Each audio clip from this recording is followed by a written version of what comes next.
apresentações virtuais, porque, na verdade, eu sempre participei dos eventos, né, relacionados à Semana de Enfermagem, ao mês de maio, que é o mês da enfermagem, né, 12 de maio. Então, é assim, para mim é uma emoção muito grande poder estar, mesmo apesar de todas essas situações que nós estamos vivendo, a gente poder comemorar e da melhor forma possível, buscando o conhecimento, né, buscando a informação, porque a gente sabe que o conhecimento, a informação, ela é primordial na nossa vida. Sem ele, a gente não consegue crescer, a gente vai continuar sendo só uma atividade, fazendo atividade sem o científico, né? Sem a comprovação científica. Então, é imenso o prazer que eu tenho sentido essa semana em ver essas salas virtuais, mas sempre cheia, muito cheia, né? Onde nós tivemos 153 participantes, né, Conceição? Foi, assim, muito emocionante para a gente, e a participação de todos os alunos, até porque a gente procurou, gente, envolver todos os alunos, a gente procurou o tema que é a nossa atualidade, a gente procurou mostrar situações que não são apenas pertinentes ao profissional enfermeiro, mas a todos os profissionais da saúde. Então, para a gente tem sido uma emoção poder abordar esses temas com todos que fazem, não só os alunos da Faculdade Pitágoras, mas outros alunos externos estão vindo, colegas meus de profissão estão assistindo, então eu fico muito feliz com a participação de todos. E também pelo convite das pessoas que nós fomos atrás, né? E, assim, é muito bom, a gente realmente se sente lisonjeado por eles terem aceitado a participar desse momento, né? E sem custo nenhum, eles estão vindo aqui por prazer, porque querem passar o conhecimento deles. Então, a gente realmente tem que agradecer a presença dessas pessoas que veio ilustrar, não é? É um prazer, doutor, lhe conhecer. Não posso dizer pessoalmente, né, mas virtualmente. Seja bem-vindo à nossa Semana de Enfermagem, tá bom? Então, eu estou, nesse momento, agradecendo aqui a presença de todos e falando sobre a importância de que a gente está sempre buscando esse conhecimento, o quanto é importante, desde a academia e sempre, né? Porque eu já tenho alguns anos de formação, mas não me canso de buscar o conhecimento e de querer estudar. Então, esse momento pede isso para a gente. E a gente não poderia deixar de trazer os nossos alunos, tanto da enfermagem como dos outros cursos, para poder celebrar essa semana, para poder celebrar esse mês, que é o nosso mês, né, dos enfermeiros e técnicos, onde foi dia 21 de maio, dia do técnico de enfermagem também. Então, é assim, está sendo um prazer para a gente, e eu espero que vocês, que todos os alunos, que todas as pessoas que estão aqui possam realmente sentir a emoção que eu tenho sentido essa semana com a presença de todos e com tanto conhecimento que a gente pôde adquirir no decorrer dessa semana, né? E como não poderia deixar de ser diferente, né, Conceição? Eu até comentei lá nos grupos que nós hoje estamos fechando com chave de ouro, né? Porque a gente...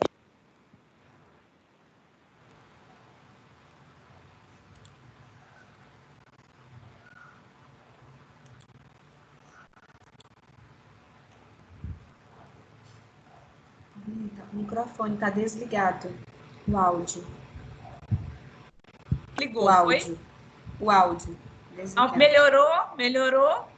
Doutor Gomercindo também. Doutor Gomercindo também está com o áudio dele desligado. Melhorou.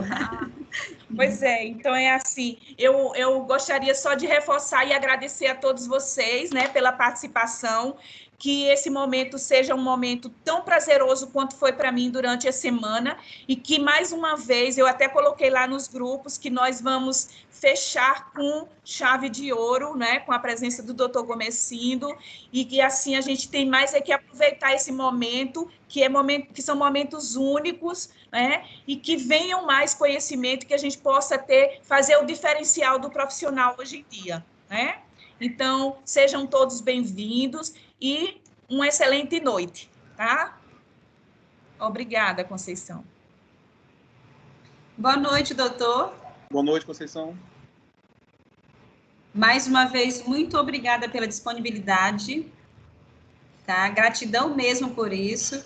E nós estamos aqui mais uma vez para aprender com o senhor. Nós tivemos com o senhor na segunda, foi maravilhoso. Muitos elogios nas redes sociais. E nós estamos aqui para aprender, para ouvi-lo. Fique à vontade, tá? Estamos hoje com acadêmicos de enfermagem, odontologia e farmácia. Não, tá ótimo. Pode ficar à vontade, viu? Tá? Seu momento agora, nós estamos aqui para lhe ouvir. Bem, eu vou me apresentar primeiro. Meu nome é Gumercindo, sou cirurgião oncológico. Eu estou há 10 anos, eu retornei aqui para a cidade de Imperatriz. Hoje, eu estou como vice-diretor nacional de Relações Institucionais da Sociedade Brasileira de Cirurgia Oncológica. E também, eu também trabalho aqui no município, no programa da Unidade Móvel, o ônibus que o pessoal chama ônibus do câncer. Eu gosto de falar de ônibus de combate ao câncer, né? Porque a gente quer combater essa doença, viu? Queria agradecer a oportunidade e também a toda a direção da universidade que está fazendo esse programa, que eu acho que assim, é muito... Eu também sou professor universitário do curso de medicina aqui da UFMA, na parte do internato. Nós fazemos internato lá no Hospital Macro Regional, sendo que a gente está com uma perspectiva na UFMA também, que eu acho que quem está na parte prática de enfermagem, de odontologia, todo mundo está um pouco angustiado para saber quando é que nós vamos voltar, né, nossas atividades, né? Isso é uma grande celeuma que está dando, acho que em todas as faculdades, universidades, para saber quando a gente vai poder voltar, porque muita coisa prática, assim, com essa mudança que teve por causa do Covid-19, a gente acelerou o processo da questão da utilização da videoconferência, tudo, mas na área de saúde tem um diferencial, assim, tem a parte prática, contato humano, a gente tem que ter. Infelizmente, assim, a gente vai ter que depois todo mundo sentar tudo para chegar a um ponto que tenha segurança. Os acadêmicos, a gente não quer de jeito nenhum que nenhum acadêmico tenha algum contato com essa doença, depois venha desenvolver forma grave, venha depois morrer. Acho que nenhum professor, tudo, acho que esse é o maior pesadelo que a gente pode ter, é isso. Mas também para poder avaliar também quando é que vai ser o melhor cenário para voltar ou não. O tema hoje, Conceição, até para poder, como vai ter o pessoal da enfermagem, odontologia e da farmácia, seria abordar um pouquinho a discussão que a gente está tendo já a nível nacional, com o SUS, com o Ministério da Saúde, tudo, para a gente avaliar critérios quando é que nós vamos voltar principalmente assim, os hospitais, a poder voltar a ter procedimentos cirúrgicos e o que a gente chama de cirurgia segura, que seja segura tanto para a equipe multiprofissional que trabalha no hospital, mas principalmente também segura para o paciente, que é o nosso objeto, que é a nossa atenção, assim, na questão da prestação de serviço de saúde. O que a gente verifica, assim, que infelizmente agora a gente está no olho do furacão. Maranhão, Pará, Rio de Janeiro, São Paulo, o Ceará, a gente está passando pelo, assim, ou está no ápice da curva, ou estamos atingindo esse pico, sendo que, assim, os esforços do atendimento no Serviço Único de Saúde, todos estão voltados para a gente poder tentar tratar os pacientes que adquiriram a forma grave do Covid-19. Então, nesse momento agora, não tem sentido nenhum a gente falar em retorno de cirurgia eletiva, tudo, e eu vou passar para vocês, assim, o que está sendo feito em relação à cirurgia oncológica, que é uma das etapas do tratamento de câncer. Porque essa doença, o Covid-19, ela é uma doença assim tão maléfica que ela não só maltrata, destrói famílias. Infelizmente, a gente vê pacientes do grupo de risco falecendo, profissionais da área de saúde, mais de 100 médicos hoje, foi verificado isso, faleceram em decorrência no combate aqui no Brasil. Fora os técnicos e de enfermagem, os enfermeiros, fisioterapeutas também. A gente está tentando levantar essa estatística para poder até a gente conscientizar todas as sociedades e também o governo na questão da importância da utilização dos EPIs e da disponibilização de materiais de proteção individual com qualidade, que isso é muito importante. Então, assim, todo o sistema de saúde está voltado para o Covid-19. Mas, infelizmente, tem outras patologias, algumas afecções como doenças cardiovasculares, câncer, elas não estão como é que se diz, não vão aguardar passar esse período do Covid-19. O que nós estamos verificando hoje é que muitos pacientes estão ficando em casa e estão tendo as suas complicações em casa. Ainda porque, assim, tanto o sistema público como o sistema de saúde suplementar, que abrange o particular e o convênio, eles estão voltados para o Covid. E na parte, assim, das reuniões que eu estou participando, da Sociedade Brasileira de Cirurgia Oncológica, o que a gente verifica, e até um dado que a gente terminou de fechar essa semana, é que vai ter um atraso de 70% dos diagnósticos de câncer. Então, vejam, pessoal, o problema é que isso vai dar... Muitos estão falando assim, vai ter a segunda, terceira onda do Covid. Infelizmente, o que vai acontecer, o que vai ser? Doenças crônicas, como hipertensão arterial, diabetes e pacientes com câncer, esses pacientes não vão ter o controle adequado durante esse período, viu? Não é porque os profissionais de saúde, os gestores, causaram isso, não, pessoal. É porque o sistema está voltado para tratar o Covid, viu? Nós estamos vivendo uma situação de exceção, tipo uma situação de guerra. Então, por isso que tem isso, mas assim, é importante a gente analisar isso, mas já prever cenários para o futuro. E por isso que é importante assim, essa discussão multidisciplinar, até para vocês, como vocês vão estar inseridos numa realidade SUS aqui da nossa cidade, da nossa região, ficarem cientes disso também. Então, o cenário que está se desenhando é que esse ano, o que vai acontecer? Vão deixar de ser feitos exames, porque a gente tem que evitar aglomeração e também os recursos estão todos destinados ao Covid. Exames como mamografia, Papa Nicolau, como o PSA e até as biópsias de próstata, de mama. Então, com isso, o que vai acarretar do ponto de vista da oncologia? É previsto para o final de 2020 início, e para todo o ano de 2021, um grande aumento de casos de câncer em estadio mais avançados. E isso, assim, deixar bem claro para vocês, assim, no linguajar bem técnico, todo câncer a gente faz o estadiamento dele de 1 a 4. 1 sendo o estadio 1, o estadio mais inicial, que é o ideal para fazer o tratamento. Só para vocês terem ideia, assim, vou dar um exemplo de um câncer muito comum aqui na nossa cidade, câncer de mama. O estadio 1 do câncer de mama é uma lesão menor que 1 centímetro e sem comprometimento na lesão e nenhum outro órgão. Quer dizer que, em alguns casos, até só a cirurgia já resolve o caso da paciente. E o que vai acontecer na perspectiva que nós estamos vendo da persistência dessa pandemia e a gente não conseguir voltar ao nosso normal? Vai ser que nós vamos, o ano que vem, ou final desse ano, começar a fazer diagnóstico, mas diagnóstico já de casos bem avançados.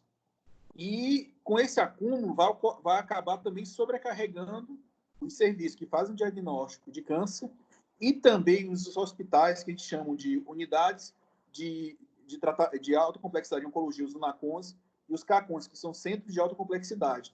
Eles vão se sobrecarregar também para poder fazer esse acompanhamento e tratamento. Então, o cenário, assim, do ponto de vista de oncologia que nós estamos vendo é isso. Na cirurgia oncológica, o que está sendo avaliado? Está sendo avaliado o aspecto epidemiológico de todos os locais.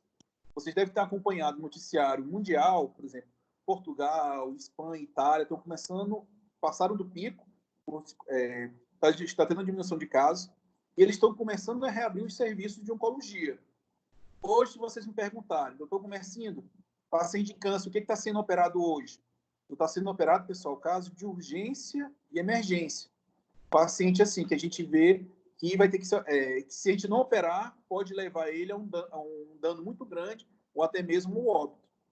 Os outros casos, a maioria das vezes, a gente está protelando essa cirurgia de 3 a 8 semanas e aqueles pacientes que podem se beneficiar de um tratamento que a gente chama de quimioterapia neoadjuvante, que é um tratamento para, diminuir o efeito do câncer, até diminuindo ele, sociedades como de mastologia, coloprocto, estão indicando para poder a gente não submeter o paciente ao risco de ser submetido a procedimento cirúrgico e nos hospitais esse paciente ou já está contaminado ou se contaminar e depois ir a um óbito ou uma complicação maior em decorrência desse vírus. Qual o cenário, assim? Vou dar o exemplo de Imperatriz. Imperatriz diminuindo a quantidade de casos, diminuindo a mortalidade. Os hospitais, como os hospitais privados, Santa Mônica, Unimed, e o macro-regional, que hoje o macro-regional, caso vocês não saibam, ele está 100% Covid. Chegou ao ponto que até o centro cirúrgico foi transformado em enfermaria de UTI. O centro cirúrgico é a sala de recuperação. Hoje temos mais de 30 leitos de UTI no hospital macro-regional, viu? Então, assim, quando tiver a situação que tiver desmobilizado esses leitos extras, tudo, mesmo assim, a gente não vai poder indicar, assim, a rotina vai ter algumas mudanças. Quais seriam essas mudanças?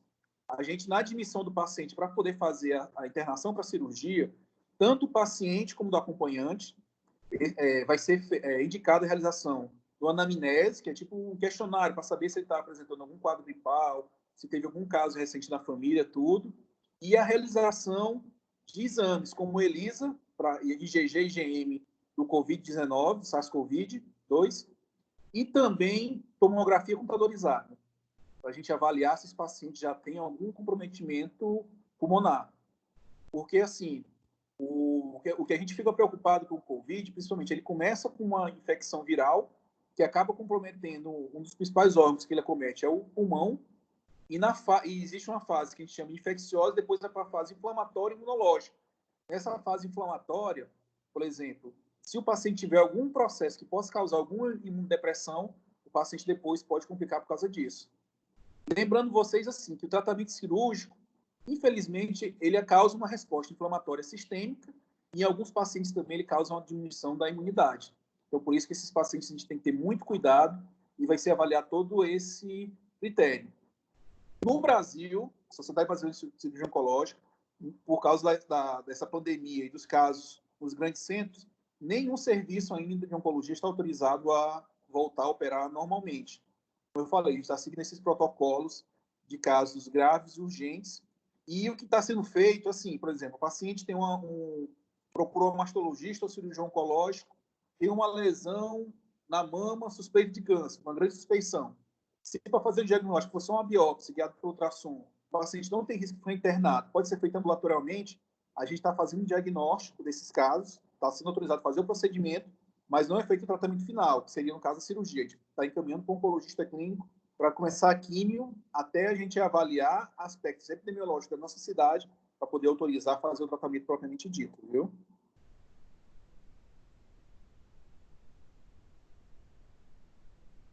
Eu estou aberto a questionamentos. Se alguém quiser fazer uma pergunta, a gente vai até fazer a dinâmica aqui dessa discussão. Eu acho que é muito, muito válido, viu? Olinta, pode mediar, fica à vontade.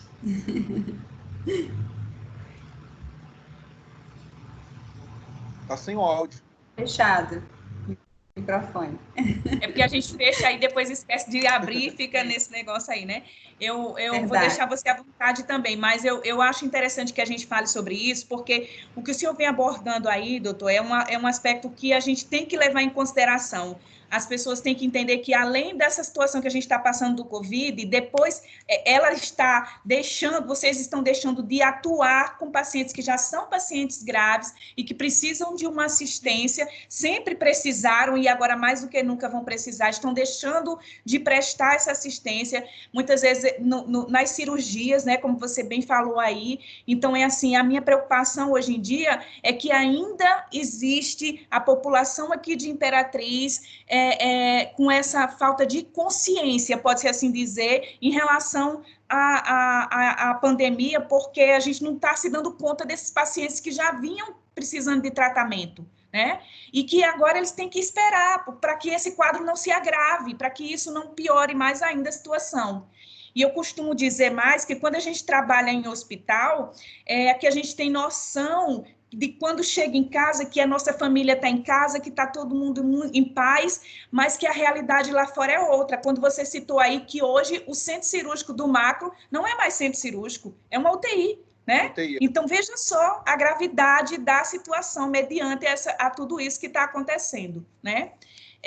Outro aspecto que eu também achei interessante aí quando o senhor falou é a respeito das fases das fases da infecção do Covid, e até mesmo em relação a isso, eu acho que seria interessante se o senhor pudesse abordar um pouquinho mais sobre essas fases, descrever para a gente, né, para poder esclarecer melhor a todos nós. Pronto, assim, não é muito minha seara, eu sou oncologista, eu até vou até brincar, pedir permissão para a Bianca e para o André, que são e o doutor Maurício Casanova e a doutora Iris, né, que são os infectologistas aqui da cidade, estão tendo muito trabalho, viu, nesse período, tudo. Mas como oncologia, a gente lida também, avaliar a resposta inflamatória e imunológica, a gente pode conversar um pouquinho sobre isso, viu? O que acontece com o SARS-CoV-2, o COVID-19, né? Ele apresenta um período de incubação que pode ser de 7 a 14 dias. Tem alguns trabalhos, um grande problema, pessoal, que a gente está apresentando no tratamento e no combate dessa doença, que é uma doença muito nova. Então, assim, nós já estamos acostumados, a parte da medicina, tudo, a lidar com perspectiva nova, desde o final da década de 90, que é chamada medicina baseada em evidências. E o que seriam essas evidências? Seriam através de trabalhos científicos. E esses trabalhos de acordo com o nível de impacto e de importância. Sendo que a gente vai desde um relato de caso, ou uma série histórica, que assim teria menos impacto, até uma meta-análise, que seria tipo uma revisão de todos os trabalhos que têm uma certa impactação em determinado tratamento ou verificação de doença. Como essa doença é muito nova, não deu tempo os trabalhos estão sendo feitos.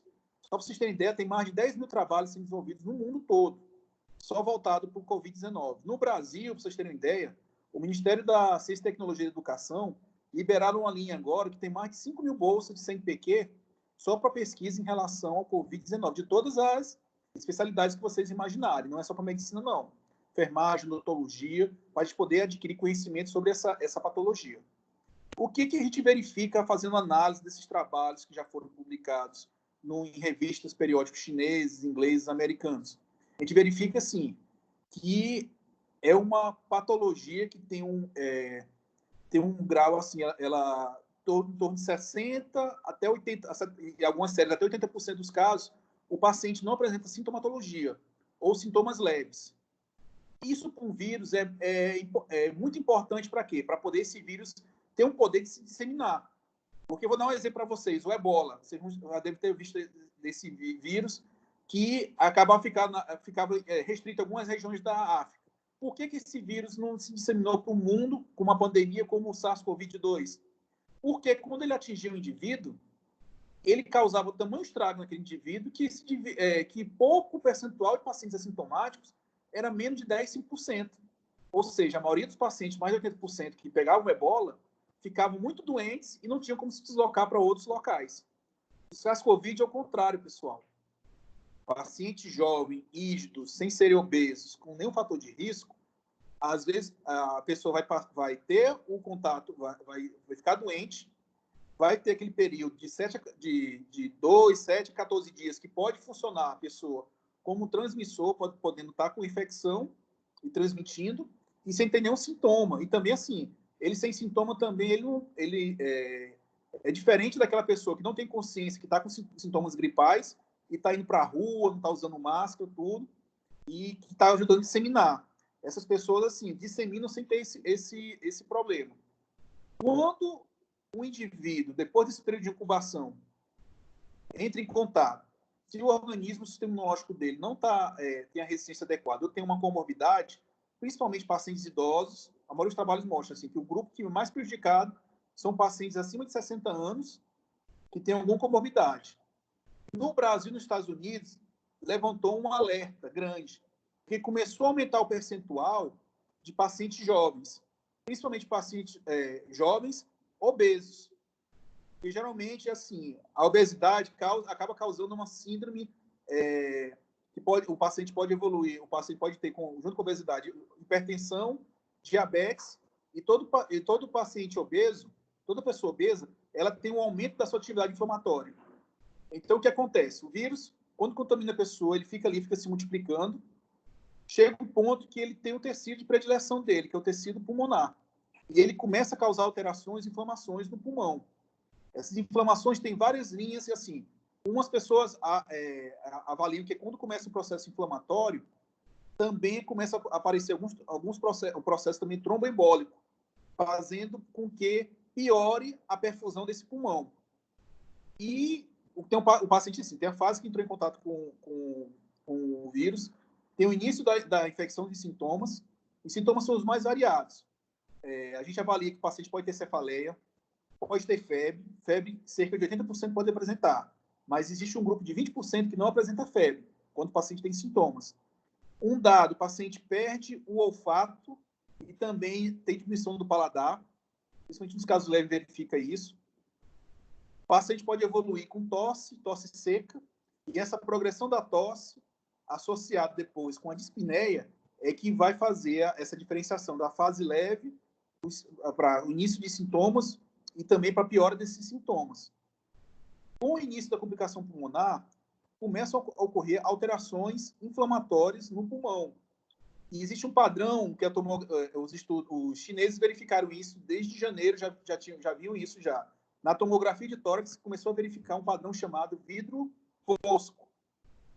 Hoje, como infelizmente no mundo tem uma grande demanda por exames laboratoriais para fazer o diagnóstico, e nós estamos tendo dificuldade de comprar aqui no Brasil, por causa dessa demanda mundial, o que acontece? A tomografia hoje está auxiliando muito a gente tentar fazer o diagnóstico, principalmente quando o paciente começa a apresentar assim, uma febre que persiste há mais de 2, 3 dias, associado com tosse seca, a gente impreterivelmente está fazendo a tomografia.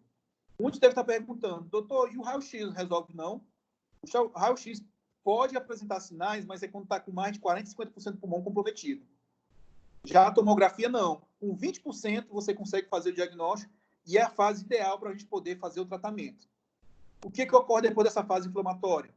Existe uma resposta imunológica do indivíduo à infecção. E o que a gente verifica é que existe uma exacerbação dessa resposta inflamatória.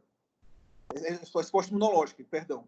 E essa resposta imunológica é que, às vezes, está fazendo com que os pacientes não sobrevivam a essa exacerbação dela. E, além disso, com a diminuição ainda mais do sistema imunológico do paciente, ocorre o surgimento de infecções oportunistas. Tudo isso acaba fazendo com que o paciente possa evoluir para um quadro de sepse. Essa sepse vai levar o paciente a ter um choque cardiogênico, com diminuição da temperatura corpórea e diminuição da pressão arterial, e muitas vezes não é revertido e o paciente vai a óbito em decorrência da complicação. Outro órgão que também, nessa fase, quando começa a fase inflamatória, a gente verifica que está sendo muito comprometido, são os rins. E o paciente, quando evolui com insuficiência respiratória, associado com insuficiência renal, aí ele invariavelmente, na maioria dos casos, pode ir para falência múltipla de órgãos, que é o que a gente não quer com a evolução dessa doença.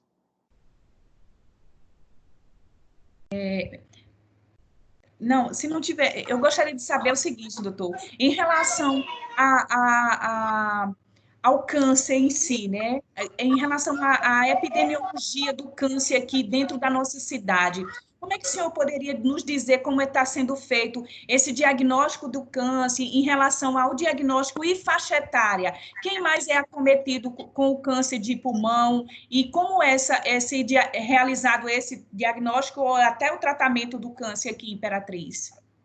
Pronto, assim, os dados aqui, para a gente ter dados estatísticos, como é que são os dados estatísticos? São dados, os pacientes, como é que vai funcionar, assim, desde a atenção básica até a atenção terciária. É feito o diagnóstico, por exemplo, no Centro de Especialidade de Três Poderes, da rede na atenção primária ou secundária do município, o paciente é então encaminhado para a unidade de referência de tratamento aqui. Cirurgia e quimioterapia aqui no município Imperatriz é o UNACOM do Hospital São Rafael. Assim que o paciente é cadastrado no UNACOM do Hospital São Rafael, através de regulação, ele encaminha esses dados para São Luís. Em São Luís é feito o registro de base hospitalar de caso de câncer.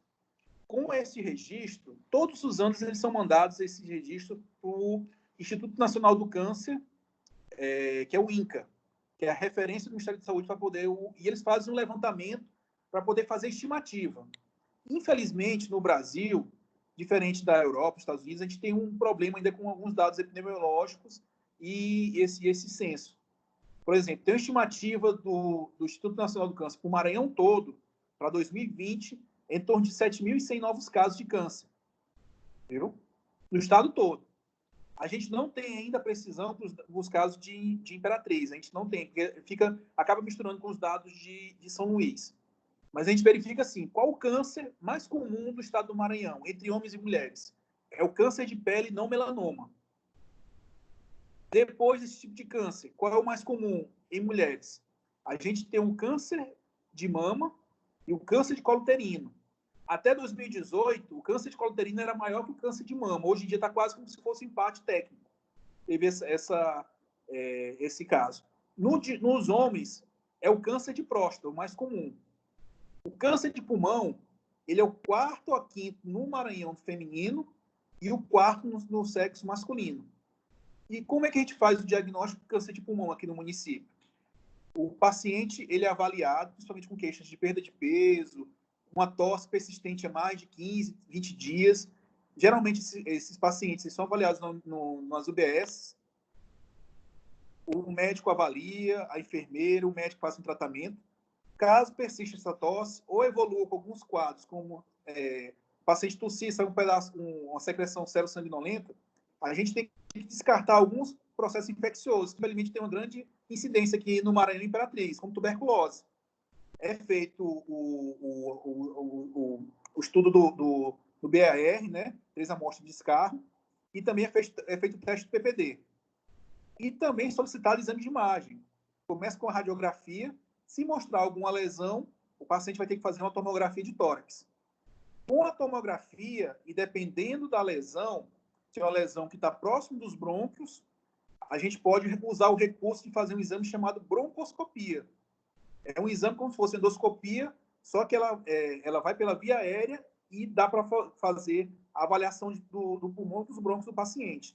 Às vezes, pela broncoscopia, com um lavado, que é tipo, a gente injeta soro, esse soro vai para dentro dos brônquios, recolhe material para ver se tem células, dá para fazer o diagnóstico de câncer, como também, às vezes, se tiver lesão visível pela broncoscopia, com uma pinça bem delicada e pequena, é feita retirada um fragmento e feita a biópsia. Já se a lesão não estivesse demonstrando, penetrando nos brônquios, ou for lesão periférica, pode ser optado por fazer a biópsia pulmonar guiada por tomografia, que é o que as sociedades médicas mais indicam, que é menos invasivo, ou, em alguns casos, quando não é possível, porque o sistema de saúde não fornece esse exame, ou a lesão é grande, ou está numa situação um pouco mais delicada anatomicamente, é feito mesmo a biópsia a céu aberto. O paciente é centro cirúrgico, anestesia geral, é feita uma secção entre as costelas dele, é identificada a lesão e retirado um pequeno fragmento. Com isso, feito o diagnóstico, o paciente é encaminhado para o hospital de câncer para ser avaliado tanto pelo cirurgião torácico ou cirurgião oncológico que fez a especialização na parte de câncer, como também com o oncologista clínico e o radioterapeuta, para poder fazer o planejamento do tratamento.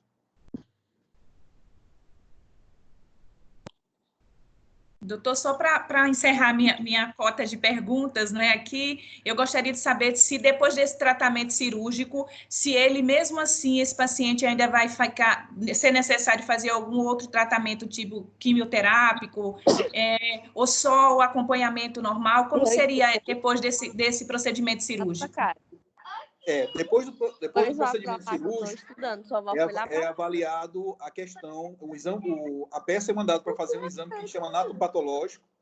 O patologista vai avaliar a lesão, que tipo de lesão, e também o paciente, antes da cirurgia, são feitos exames para a gente fazer o que a gente chama de estadiamento do câncer. O que é estadiamento? A gente verificar se a lesão só está no pulmão ou se já tem algum outro órgão, coluna, fígado, cérebro, que está comprometido já também pelo câncer. Porque com isso, a gente vai ver qual é o melhor tratamento do paciente. Existem várias variáveis que a gente tem que avaliar. Idade do paciente, uma coisa que é chamada performance status, é tipo como é que está clinicamente o paciente. Porque tem uma premissa no tratamento oncológico, o tratamento não pode ser pior que a doença. Ou seja, assim, a gente não pode, o paciente, por exemplo, está muito desnutrido ou é muito idoso, às vezes ele não vai aguentar o tratamento indicado. Então, a gente vai ter que fazer uma adequação desse tratamento. E, de acordo com esse estadiamento, para saber se a doença só está localizada no pulmão ou se tem algum outro órgão, o grau histológico dessa lesão, a gente vai avaliar, baseado nos guidelines internacionais, qual o melhor tratamento. Às vezes, só com cirurgia resolve, dependendo do tipo de câncer, como um tipo de câncer que é comum, carcinoma espinocelular, de liais de células epiteliais. Às vezes só cirurgia e, no máximo, a radioterapia resolve. Já tem um tipo de câncer de pulmão chamado não pequenas células ou pequenas células. Esse, independente da cirurgia, o paciente vai ter que fazer um tratamento de quimioterapia e depois avaliar a radioterapia. E com os adventos que a gente vê dos marcadores tumorais e também exame de imunistoquímica, que é tipo um refinamento da anatomia patológica, hoje o tratamento, assim, na maioria dos cânceres, mama e pulmão, de acordo com esses indicadores, a gente como se fosse personaliza. É como se fosse assim, para cada paciente vai ter tipo um paletó de tratamento. Antigamente era como se fosse receita de bolo, hoje em dia não. De acordo com esses dados que a gente tem, a gente personaliza esse tratamento visando o melhor tratamento possível para esse paciente, com menos efeitos colaterais e maior probabilidade de cura. Eu vou deixar a Conceição perguntar alguma coisa, mas eu também gostaria de pedir às pessoas que estão assistindo que, se tiver alguma dúvida que seja pertinente ao tema, né, que seja relacionado ao câncer de pulmão especificamente, que fiquem à vontade, gente. Vamos aproveitar esse momento, né, para a gente tirar as nossas dúvidas, para fazer esses esclarecimentos, porque aqui é que a gente consegue as verdadeiras falas, né? Fiquem à vontade, levanta a mãozinha aí, que a gente tem agora um recurso, né, da mãozinha, então, só levantar a mãozinha aí.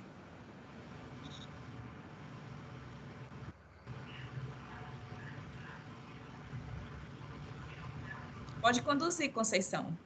Oi. Doutor Gumercindo, na segunda-feira, quando o senhor esteve conosco, o senhor fez um comparativo entre as doenças cardiovasculares, né, e o câncer, dentro de uma expectativa, mais ou menos daqui a 10 anos. Qual é a expectativa dessa realidade? Você poderia repetir? Porque nós estamos com um novo público hoje que não teve acesso a essa informação. Pronto. Existem dados já da Organização Mundial de Saúde e de vários órgãos. Quais são as principais causas de morte hoje no mundo?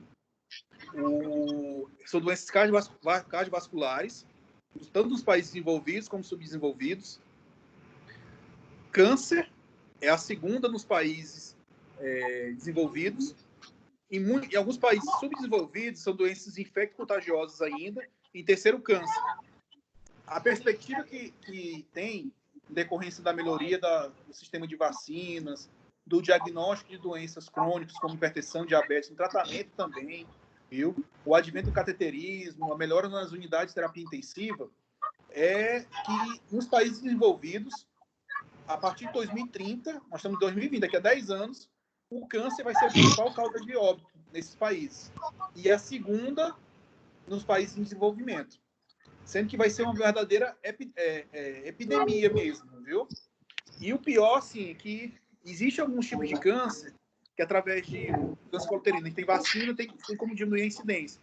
Mas existem alguns outros que não tem método de screening e que a gente não está conseguindo diminuir essa incidência, está aumentando a quantidade de casos. Então, esse é o cuidado que a gente tem, e até os profissionais de saúde que nós estamos formando agora, quando vocês entrarem no mercado de trabalho daqui a 3, 4 anos, vocês já, em breve, em 5 anos, já vão se deparar com essa realidade. Então, todo mundo está preparado para isso já. Que bom. Entendido. Mais uma pergunta, doutor. Até aqui da cidade. Esses pacientes que são vitimados por câncer de cabeça e pescoço, eles não têm esse tratamento aqui na cidade? Não é ofertado? O que acontece? O que está acontecendo em Imperatriz? Nós temos 3 cirurgiões de cabeça e pescoço, mas nenhum dos 3 está trabalhando na unidade de alta complexidade de oncologia. Aqui em Imperatriz, cabeça e pescoço só está sendo feita radioterapia e quimioterapia.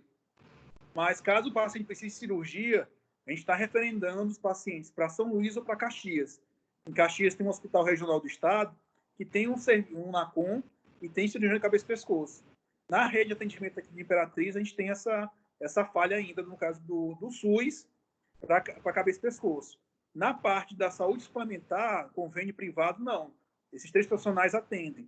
Mas na parte do SUS, eles não estão fazendo procedimentos em oncologia.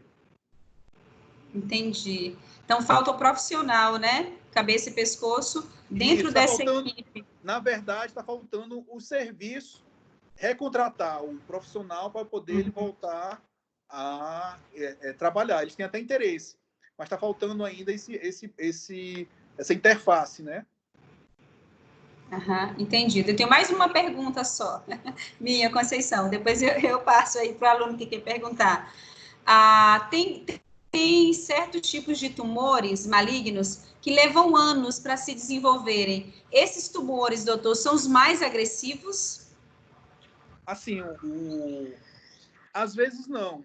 A agressividade do tumor a gente verifica muito, porque assim, o câncer, a melhor maneira que eu gosto assim de exemplificar para dizer como é que é mais ou menos, como se fosse um grupo celular que era para ter sido destruído do organismo, porque veio com um problema de fabricação, ele se torna viável e começa a se multiplicar de forma aleatória, sem ter nenhum mecanismo do organismo, humoral, anticorpos, que consiga combater de forma eficaz. Então, assim, o que nos deixa muito preocupados, por exemplo, a maioria dos cânceres, os mais comuns, os incidentes, são geralmente, a incidência deles são em pacientes acima de 50 anos. Ou seja, que já existe esse problema já do envelhecimento do nosso organismo, nos mecanismos de apoptose celular, de controle celular, tudo. Quando nós verificamos, por exemplo, dá um exemplo, uma menina de 20 anos com câncer de mama, esse câncer geralmente é muito agressivo, porque ele foge do padrão. Viu? Entendi. E existe, assim, a história natural, todo câncer tem uma história natural. Vou dar o exemplo de dois. O câncer de colo uterino, como é que é a história natural do câncer de colo uterino? O mais incidente que nós temos aqui, ele é causado por uma infecção de um vírus, o papilomavírus humano, o HPV. Como é que é a história natural? Um homem contaminado com HPV tem relação sexual com a mulher, acaba contaminando essa mulher. Essa mulher, depois, assim, ela não fazendo a realização de Papa Nicolau, que é a prevenção, não é detectado as alterações que a inflamação crônica por esse vírus vai causar no organismo dela. E outro detalhe, assim, além dessa inflamação crônica, tem que ter um problema imunológico nela. O câncer, as causas dele são multifatoriais, nunca é só uma causa. Até na oncologia, a gente tem um termo assim, é como se fosse um desastre aéreo. A queda de um avião nunca é só uma causa, são várias causas que acontecem. Aí o que acontece? A mulher teve contato com HPV recente de forma agressiva, não está fazendo exames de prevenção, com isso começa a ocorrer a evolução da lesão, começa uma lesão de baixo grau, que antigamente era chamada NIC1, depois essa infecção continua, às vezes 60% das mulheres, se tiver um sistema imunológico bom, não fumar, não for desnutrida, não tiver outras infecções, 60% das pacientes NIC1, a alteração, ela desaparece com ou sem ou apesar da intervenção do médico, da enfermeira. Já quando tem disposição genética e esses fatores que eu falei, tabagismo, desnutrição, outra infecção, alteração genética, pode evoluir para o NIC2, já é uma lesão de alto grau, evolui para o NIC3, que já chama carcinoma in situ, e do NIC3, depois de 2 a 5 anos, pode evoluir para o câncer invasivo.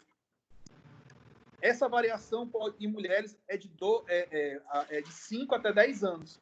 Vocês têm ideia, desde a infecção causada desde o NIC1 até virar o câncer invasivo. Um outro exemplo, câncer de intestino, de cólon.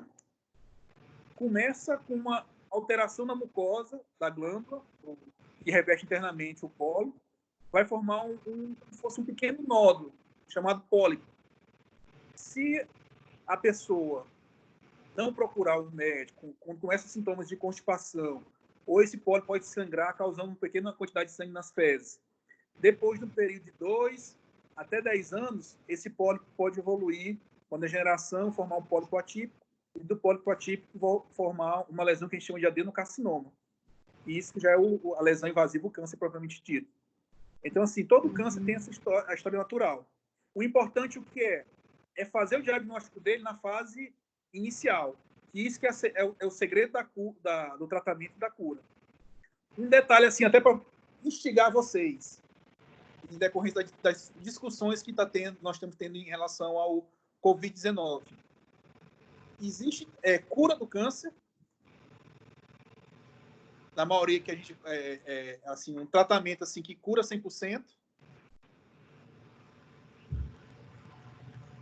Cura? Não. Existem algumas patologias, câncer, a síndrome da imunodeficiência adquirida, como o HIV. Isso. O que acontece muito na oncologia, assim, a gente tenta uma série de tratamentos, que às vezes não são específicos, e que a gente consegue controlar a doença. Em alguns casos, como alguns tipos de câncer, hoje as evoluções de tratamento de quimioterapia estão fazendo com que os pacientes, ele consiga conviver com câncer, tornando como se fosse uma doença crônica. Similar ao que a gente vê hoje com pacientes com 30, 40 anos com HIV. Então, isso assim, como o Covid-19, são situações que a gente, às vezes, tem que lembrar para poder ver isso, que assim, a medicina, às vezes, a ciência, tudo, abre alguns leques que a gente consegue curar. Tem algumas doenças que você tem um remédio e você já cura, mas tem outros não, que você vai fazendo tratamento, às vezes tem que depender da resposta imunológica do paciente, que cada um de nós, a gente tem um histórico de contatos com determinadas substâncias, tem as questões de você ser sedentário ou não, ser obeso ou não. Tudo isso, depois, de acordo com cada patologia, vai influenciar ou de forma benéfica ou maléfica na evolução dessas doenças. Entendi. Doutor, o senhor falou que uma mulher, por exemplo, com 20 anos com câncer de mama, então supõe-se que é um câncer agressivo, né? Isso? Porque não é comum nessa idade você ter um câncer de mama. E crianças, nós vemos crianças de 2, de 3 anos com câncer. Só para a gente entender, para os nossos acadêmicos entender, essa questão fisiológica na criança, ela nasceu com esse tumor, ele desenvolveu após o nascimento, o que comumente e fisiologicamente acontece? Acontece assim, quanto mais cedo a pessoa é cometida pelo câncer, maior é o impacto das mutações genéticas que aquela pessoa tem.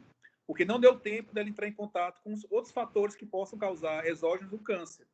Quais são os fatores exógenos? Tabagismo, cigarro, irradiação solar, o câncer de pele, que é o câncer mais comum de todos, contatos com algumas substâncias que são cancerígenas. Vou dar um exemplo para vocês: amianto, fuligem de chaminé. Na Inglaterra, vocês terem ideia, existe um câncer de testículo relacionado ao contato daqueles trabalhadores que limpavam os chaminés, com um dos primeiros casos de câncer relacionado à atividade profissional. Isso existe. Já a criança, o que acontece? Ela não teve exposição a substâncias tóxicas, nem nada. Então, o valor na balança do fator multifatorial que mais contribuiu foram alterações genéticas mesmo. Tocando nisso, assim, eu já vou passar um tema também que é bem interessante para também levar vocês a discutirem isso. Muito tempo, o tripé da oncologia era cirurgia oncológica, radioterapia e quimioterapia. Hoje em dia, a gente tem a genética, que não é mais tripé, virou uma cadeira mesmo, assim, para a gente poder avaliar isso direitinho. E existe hoje já alguns exames, eles vão começar no Brasil, não está regulamentado, nos Estados Unidos já. Exame chamado biópsia líquida. O que é essa biópsia líquida? É feito como se fosse, coleta o sangue, é feito um estudo do genoma da pessoa e já dá para prever se aquela pessoa tem ou não predisposição a determinado câncer. E está evoluindo de um jeito, já tem pesquisa já, quem lida com a área de saúde, de enfermagem, sabe a questão do teste do pezinho, né? Assim, a criança sai da maternidade, ele já marca, faz já, para poder ver se tem deficiência de alguns tipos de enzimas, ou algumas doenças já, essa fase lactente, tudo. Já existem já estudos já para fazer também, como se fosse uma variação desse teste pezinho, mas voltado para câncer. E isso vai levar a uma discussão ética. Por quê? Você vai, pré-definir que aquela pessoa tem a mutação, mas não entrou em contato com o fator de risco, mas que ela tem um risco, depois que ela tiver 20 anos, ter um câncer de tireoide, 40 anos, ter um câncer de mama. Infelizmente, no mundo que a gente vive, às vezes, assim, você constrói as coisas, tem uma ideia, essa ideia depois é desvirtuada, utilizada para outra finalidade. Isso para a gente, para a ciência, para a medicina é ótimo, porque a gente vai poder acompanhar aquele paciente e evitar. Por exemplo, se tiver uma mutação que vai dizer que ele tem 100% de chance de ter um câncer de intestino, de colo, quando aquela criança tiver, aquele ser humano tiver 30 anos, o que vai acontecer? Quando ele tiver 25 anos, 27, nós vamos já pensar e vai fazer uma colectomia, retirar todo o intestino dele de forma profilática. Agora, eu vou puxar a discussão, assim, porque, infelizmente, porque no mundo existem pessoas más, né, que desvirtuam as ideias. Quem nos garante que depois as empresas que vão, universidades também, empresa pública, privada, não vão exigir esse exame para poder contratar as pessoas? Vocês entenderam onde eu quero chegar? Plano de saúde também, porque vai ter um gasto maior, né?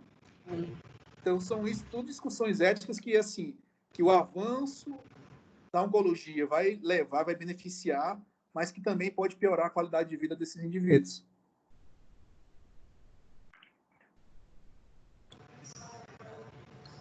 Professora Olinda, tem um aluno. Tem um aluno, isso. Vamos abrir. Pode fazer o questionamento, Esilei. Pode perguntar, viu? Fique à vontade, aproveite. Tá ótimo. Boa noite, doutor. Eu queria saber, porque a gente, no ciclo celular, a gente tem os proto-oncogenes que eles são do ciclo celular normal, né? Eu queria saber como é que se dá a transformação desses proto-oncogenes em oncogenes e a atuação do gene RB e da proteína P53 no combate a essas mutações no ciclo celular. O P53 ele é o guardião do nosso organismo.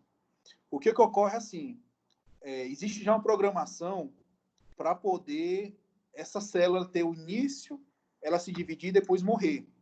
E existe uma série de um mecanismo chamado apoptose celular, que é responsável por fazer isso. No câncer, o que ocorre?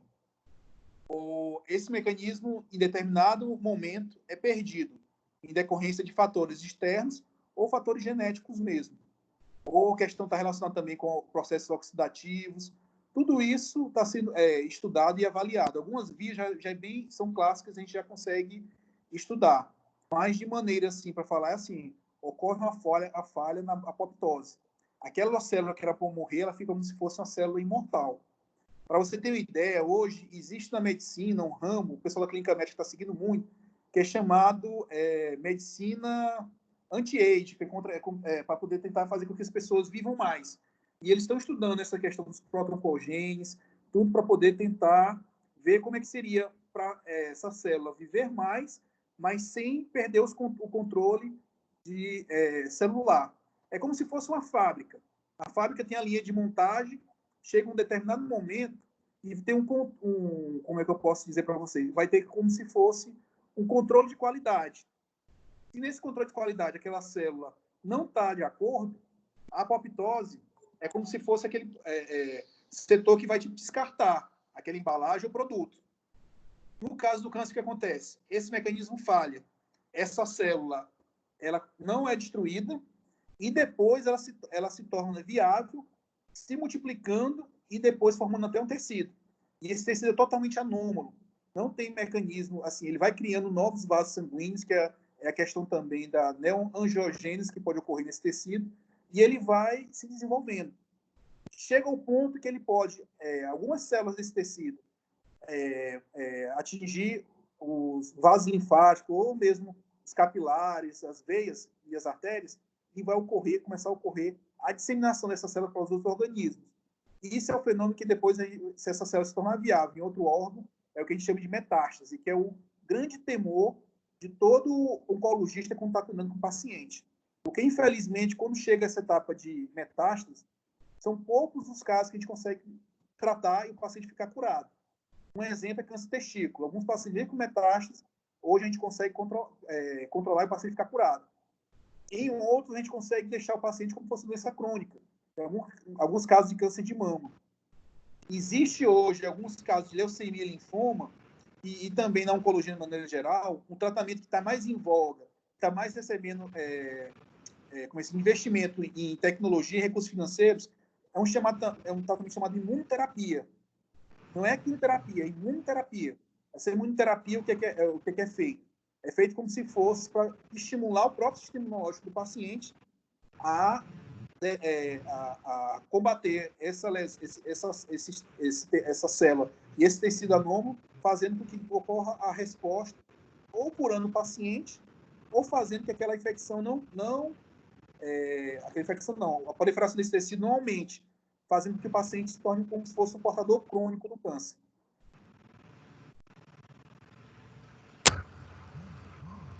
Tá, dentro da imunoterapia, doutor, só mais uma pergunta para complementar. Tem como a gente combinar a imunoterapia com a radio e a quimioterapia, como se fosse manipular esse anticorpo da imunoterapia, para que a gente coloque um agente quimioterápico nele e um agente radiológico nele, para que ele possa andar no sistema sanguíneo e identificar essas células tumorais e fazer a liberação tanto desse quimioterápico como esse radioterápico na célula tumoral? Radioterápico tem uns trabalhos com essa finalidade, principalmente para câncer de fígado, né? E visto, mas os resultados não foram muito satisfatórios. Já em relação à imunoterapia, a própria quimioterapia, existe hoje uma parte da nanotecnologia que está sendo muito estudada e está sendo várias pesquisas nisso. Porque o que acontece?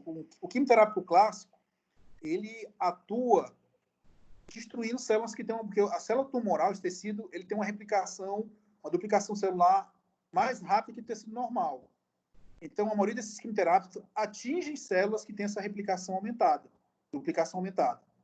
Por isso que os quimioterápicos clássicos, mais antigos, o paciente apresentava uma série de efeitos colaterais. Quais são os efeitos colaterais? Inflamação mucosite da mucosa, desde a boca até a cavidade anal, pegando todo o intestino, porque as células da mucosa do nosso intestino, do trato digestivo, elas têm uma alta taxa de replicação. Cabelo, folículo piloso. Por isso que em alguns tratamentos de câncer, o paciente acaba perdendo o cabelo. Durante o tratamento, cai o cabelo, o paciente às vezes raspa, porque fica todo irregular. Com o advento dessas substâncias, ou através de nanotecnologia, ou alguns grupos moleculares específicos para a quimioterapia só atingir aquele local, é o que a gente chama hoje, na oncologia clínica, de terapia-alvo. E você faz com que ocorra eficácia no tratamento, destruindo aquelas células, de acordo com um receptor específico, e que não tenha tanto efeito colateral, porque não vai atingir a célula da mucosa gástrica, da mucosa do intestino interósseo, nem os folículos pilosos. Com isso, assim, existe sim. É a parte hoje que está tendo mais investimento, essa parte de como você introduzir esse tratamento, essas drogas, no meio, a nível celular, para poder destruir especificamente só a célula tumoral. E a imunoterapia, do mesmo jeito, é fazer com que o organismo imunológico atinja também determinados receptores, ou reconheça aquele tecido tumoral como um agressor e também faça essa ação.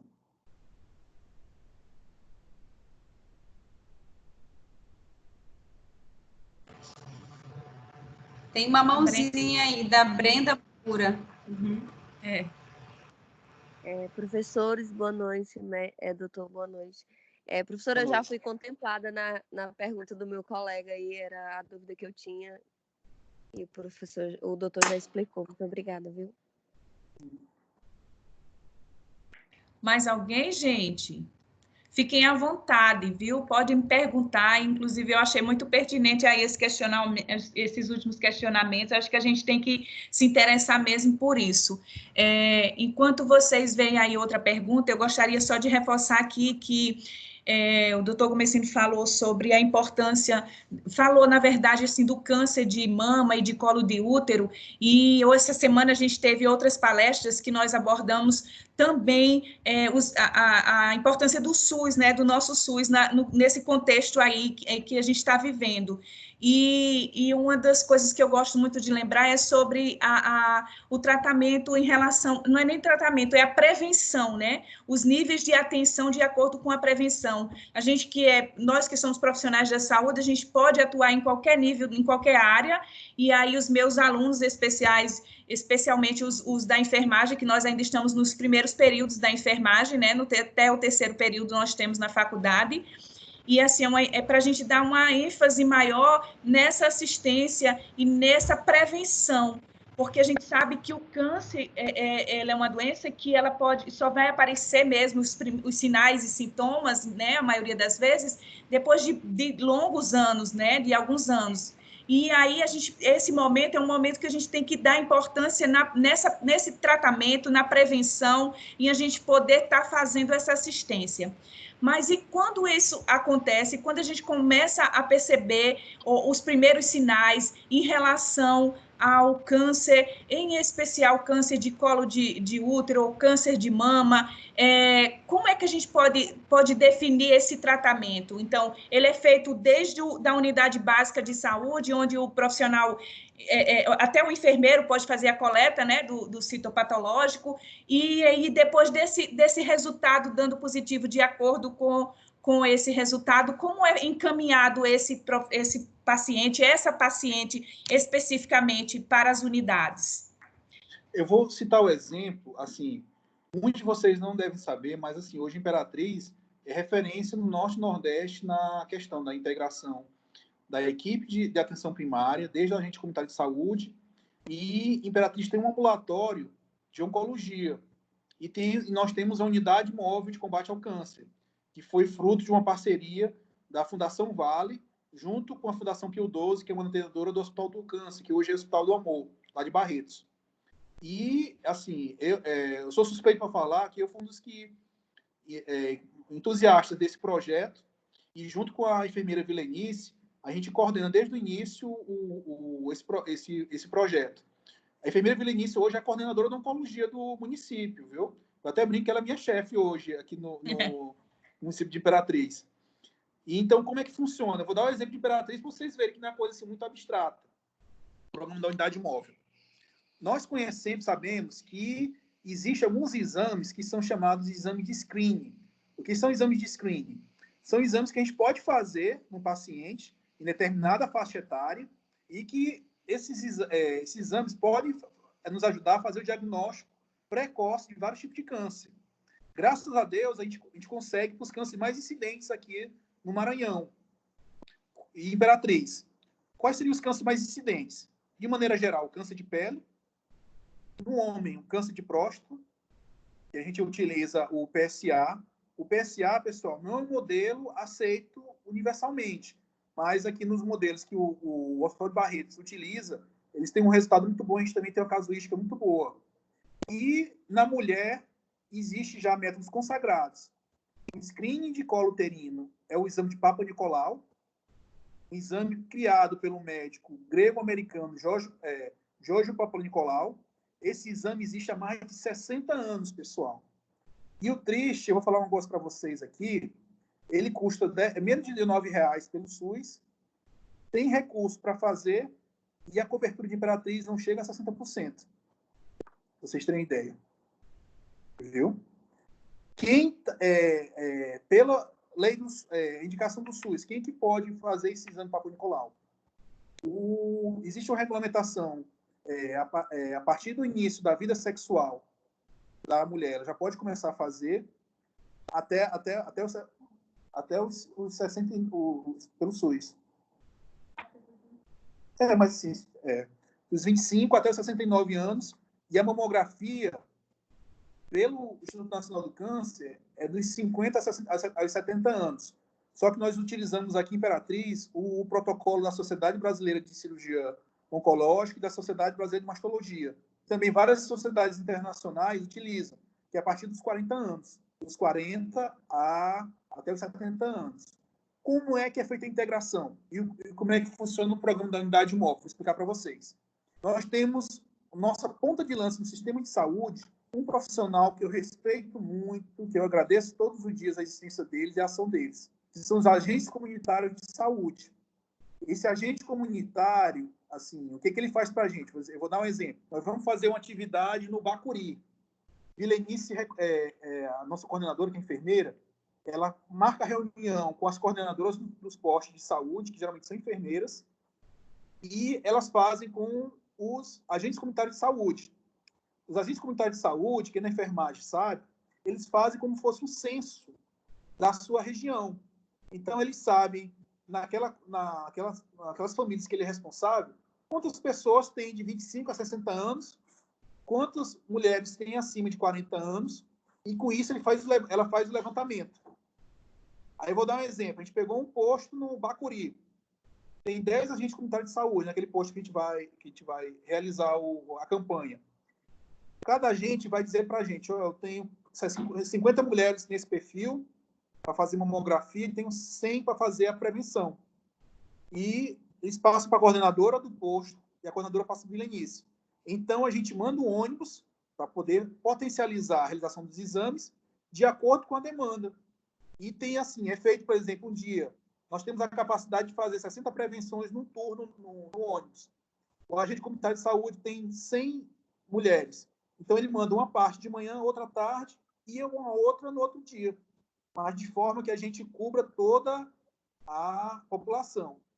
Outro detalhe do programa aqui de Imperatriz, que é diferente dos outros locais, que o exame é feito, a gente comunica com o paciente, vou dar o exemplo da prevenção. Nos casos normais, que não tiver alteração, a prevenção vai para o posto. Como eu falei do Bacuri, vou dar um exemplo, vai para o posto do Bacuri. Já os casos alterados, esse que é o pulo do gato. O paciente não recebe o exame. A gente, na coordenação da unidade móvel, a enfermeira Vileni separa os resultados alterados e a gente chama o paciente para conversar com o oncologista. No caso, o oncologista sou eu. Passa em consulta comigo, eu já vejo o resultado alterado do exame e já encaminho o paciente para fazer o exame para comprovar se essa lesão é um câncer ou uma lesão benigna. No caso da alteração da prevenção, é um exame chamado colposcopia. Viu? Aí na colposcopia é feita, a gente tem a cota desse exame. Essa nossa unidade ela fica localizada no Centro de Especialidade dos Três Poderes. E a gente fica monitorizando todas as etapas. Quando sai o resultado da colposcopia, o laboratório de patologia manda para a nossa coordenação também. E na coordenação, assim, se for uma lesão benigna, nós encaminhamos para o programa Saúde da Mulher, onde a paciente vai ficar sendo acompanhada pela ginecologista. Já se for maligno, eu vou examinar a paciente, pedir exames, encaminhar para o hospital de referência aqui, que é o Unacom do Hospital São Rafael. Então, vocês entenderam, ó. Agente comunitário de saúde, posto de saúde e unidade móvel estão funcionando como setor primário. Quando vai procurar a gente no Três Poderes, a gente encaminha para fazer um exame para confirmar, vai a nível secundário de atenção. A partir do momento que eu encaminho para o São Rafael vai fazer o tratamento para o câncer, já é o nível terciário já. Viu? E esse exame, assim, quem faz o exame do Papa Nicolau? De preferência, as enfermeiras e também no nosso grupo tem técnico de enfermagem. Existe uma portaria do Ministério da Saúde, do Instituto Nacional do Câncer, uma recomendação que em mulheres, no programa, assim, que o INCA, existe esse grande problema, eles indicam acima só de 50, 70 anos. Mas, não tendo um médico e sendo screening, até a própria enfermeira pode solicitar mamografia, viu, pessoal? É autorizado isso daí.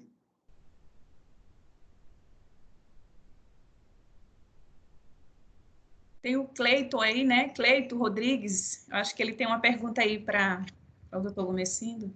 Fique à vontade, Cleiton. Boa noite, doutor. Boa noite, Cleiton.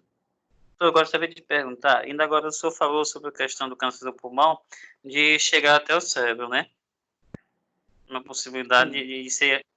E aí eu pergunto, nesse caso, se ele atingir o cérebro, doutor, no caso é feita uma outra cirurgia lá também, se o caso fizer, ou lá nesse caso, chegando no cérebro, só a radioterapia ou a quimioterapia, no caso, resolve?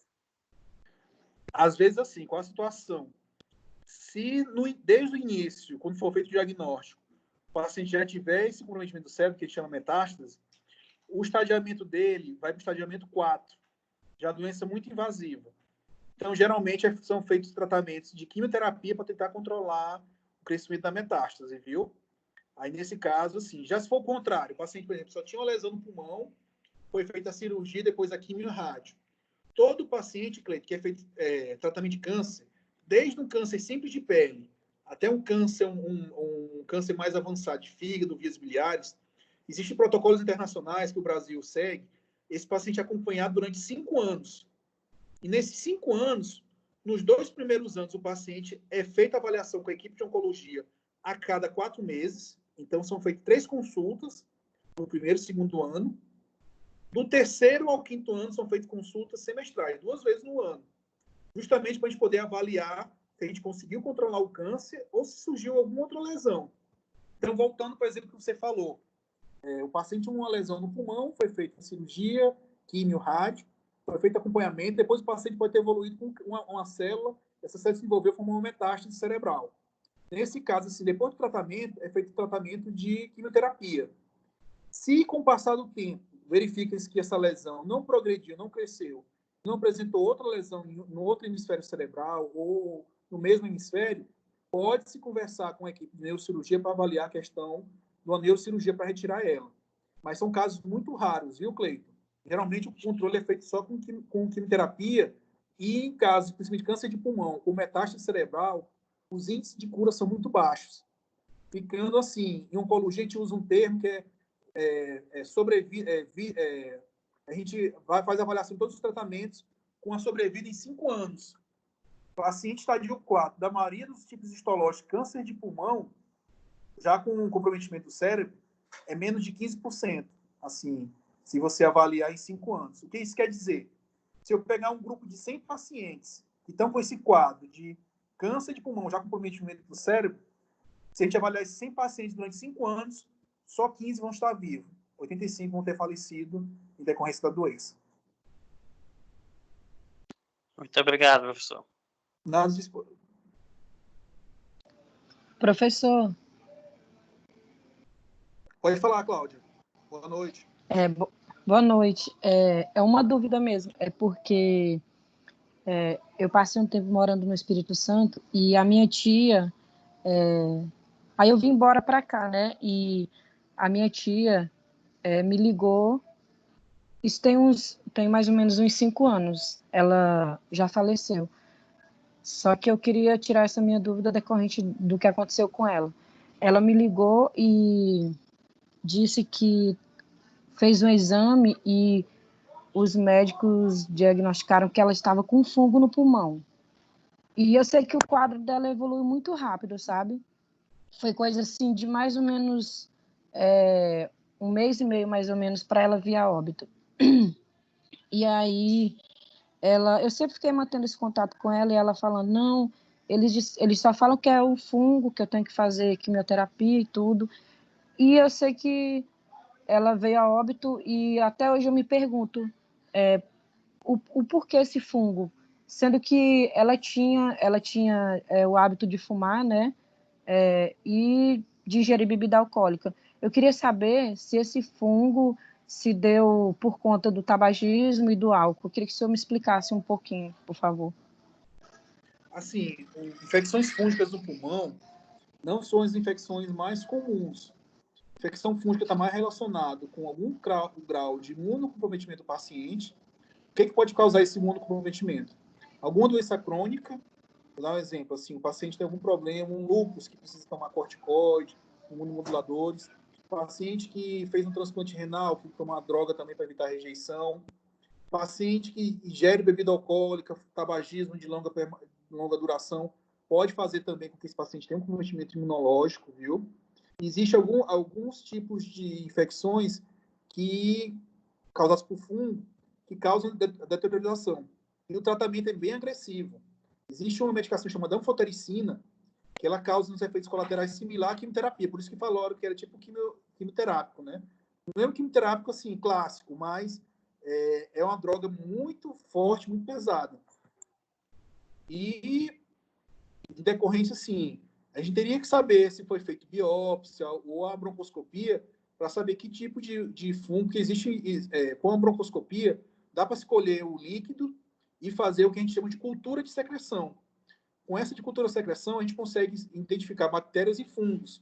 E o mais importante, depois que é feito, assim, nos meios de cultura, ocorre o desenvolvimento desse fungo ou das bactérias, é feito o que a gente chama de antibiograma, que a gente coloca aquela linhagem em contato com vários tipos de substâncias antifúngicas e antibióticos, para saber qual que tem maior ação, que vai avaliar se tem sensibilidade, tem ação, ou qual que tem resistência, para a gente poder direcionar o tratamento e proporcionar a cura do paciente. Viu, Cláudio? Certinho, professor, obrigada. Outra dúvida também. Posso perguntar, professora? Pode? É assim, é que ontem nós tivemos uma palestra com uma enfermeira, né? Que ela está à frente do Covid. E aí,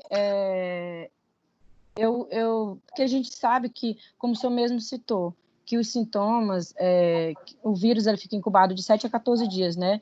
E tem pessoas que apresentam a sintomatologia e outras pessoas não apresentam. E nós temos os quadros leves e moderados, né? Isso. E, assim, eu queria perguntar para o senhor se uma pessoa que apresentou sintomas leves, como dispneia com mais uma dispneia moderada, certo? E febre de 39, diarreia e um pouco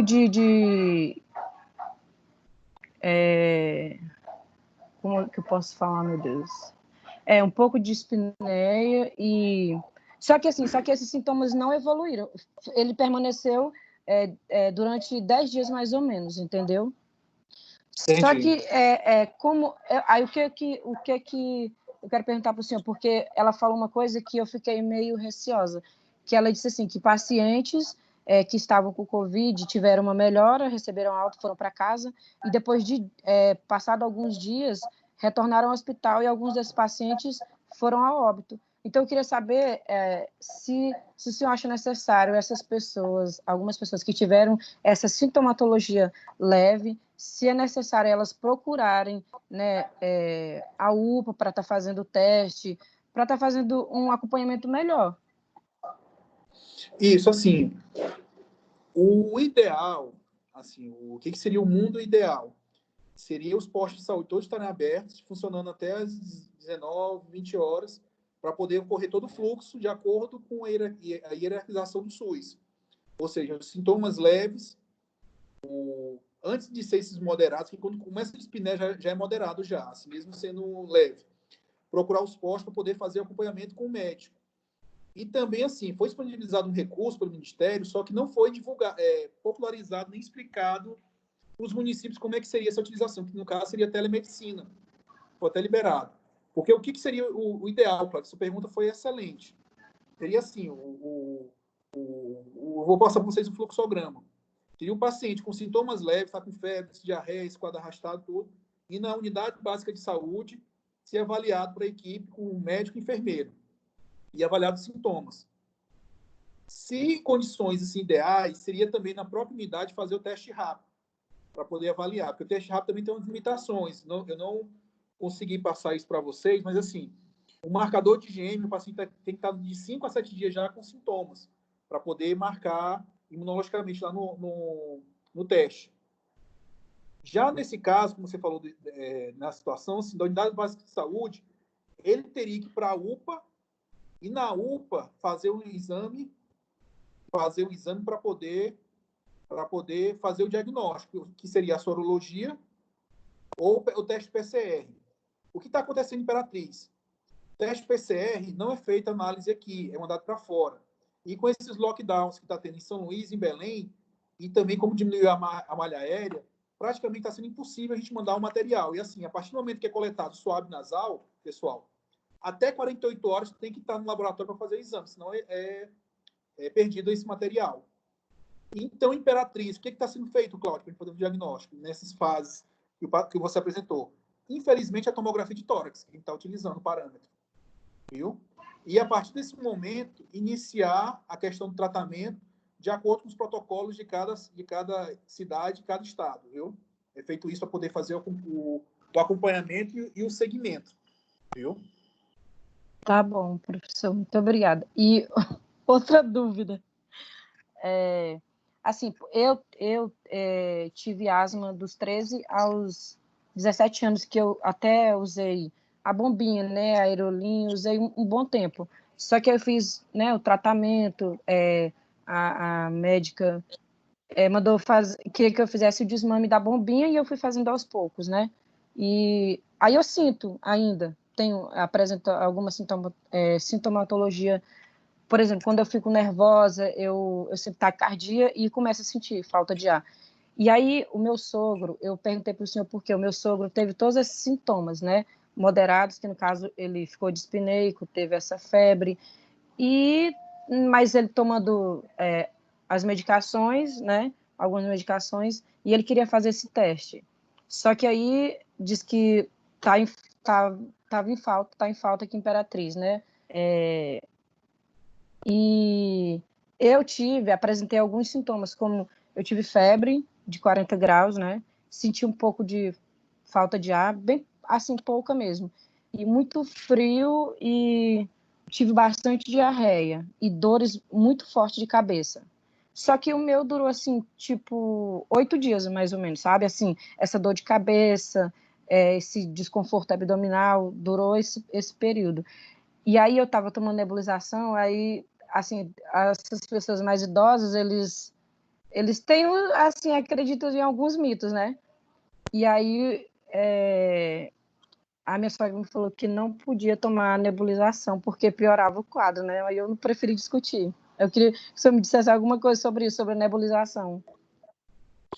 O ideal, assim, no caso, ainda mais pacientes que têm algum problema alérgico ou inflamatório crônico, com paciente asmático, que tem hipersensibilidade e tudo, era, no início, você, assim, se tivesse possibilidade de você fazer a avaliação sorológica para poder ver a questão se tinha ou não o Covid-19, viu? O outro dado importante, assim, Cláudio, você tomou a vacina, essa aqui agora que teve influenza, H1N1, agora que foi pelo município? Tomei sim, professor. Só que eu já Tomou, tenho, eu né? já tenho uma crise, há muito tempo que desde novembro do ano passado, que eu tenho uma tosse constante, só que é uma tosse seca, sem secreção, entendeu? É mais alérgica mesmo, porque, por exemplo, agora, eu estou no meu quarto, aí eu ligo o ar-condicionado, me dá eu sinto a garganta seca e eu tenho crise de tosse, né? Mas assim, o meu ponto de vista é por conta do ar-condicionado mesmo. Até na faculdade mesmo, a professora Conceição falava, Cláudia, senta mais do lado da parede para mim não ter muito contato com ar-condicionado, porque eu acredito que seja uma tosse alérgica, porque não tem secreção, não tem muita, sabe, dispneia, então acho que não seja uma coisa grave, mas eu estava fazendo os exames, a professora Conceição estava até me ajudando, só que aí, né, em decorrente de tudo isso, como parou tudo, aí eu só estou aqui mesmo só com as prescrições. Não pude fazer ideal, os assim, exames. Paciente que tem, no caso você tem um problema crônico como asma, era fazer o exame, a tomografia e também fazer uma avaliação com o pneumologista, porque são pacientes que evoluindo com a forma moderada grave do COVID, evoluem de forma não muito satisfatória, porque paciente que tem asma apresenta um quadro hipersecretório, então pode fazer com que piore muito esse padrão respiratório, viu, Cláudia? Tá bom, professor, muito obrigada. Acho que tem uma pergunta aí da Narla, né? Narla e o Cleito. Narla, você pode fazer aí. Oi, boa noite. Boa noite, doutor. Boa noite. Eu gostaria de fazer uma pergunta sobre o câncer de pulmão. A gente sabe que a maioria dos casos está associada ao uso do tabagismo, né? Eu gostaria de saber se tem outro fator de risco, porque a maioria dos casos assim que eu ouço falar sobre esse tipo de câncer como é que eu posso dizer? É relacionado ao tabagismo. Aí eu gostaria de saber se tem outro fator de risco, porque eu não tenho conhecimento. Boa noite, Narla. Existe sim, assim, o Brasil, desde a década de 90, teve uma grande evolução na questão do combate ao tabagismo. Hoje, assim, no Brasil diminuiu muito. Eu vou dar até um exemplo, assim, é difícil a gente identificar pessoas fumando e até, assim, existe a legislação bastante rígida, né? É proibido fumar em locais públicos, universidades não podem fumar em hospitais. Antigamente, assim, vocês são mais novos, mas assim, no final da década de 80 existia muito isso. E na década de 90, assim, foram as campanhas assim, lideradas pelo Ministério da Saúde que mais tiveram eficácia. E no Brasil, com essas ações antitabagistas, a gente conseguiu diminuir 30% a quantidade de casos de câncer de pulmão. Só para você ter uma ideia, Narla, assim, da gravidade, hoje o câncer mais comum do mundo é o câncer de pulmão, tirando de câncer pele não melanoma, por causa da grande quantidade de casos, principalmente na África e no Sudoeste Asiático. É um dos grandes problemas que nós temos hoje na saúde mundial, é o câncer de pulmão. O tabagismo é um dos grandes fatores, mas existem pessoas que nunca fumaram e que podem desenvolver o câncer de pulmão. E isso vai estar relacionado principalmente a mutações genéticas que essa pessoa ou ela desenvolveu, ou são, às vezes, de 5% a 10% que já existiu na família dela já, viu? Então, isso é o que pode acontecer, Narla, viu? Não só a questão do tabagismo.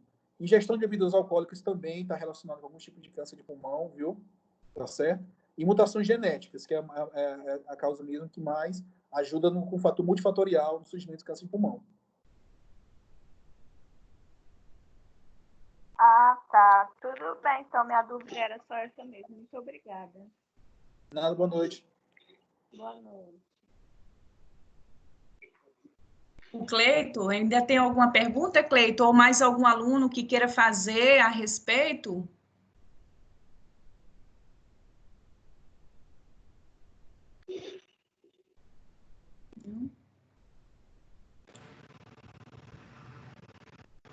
Acho que não, Olinda, que ele não baixou lá a mãozinha, mas ele já fez, o Cleiton, a pergunta. Já foi contemplado, sim.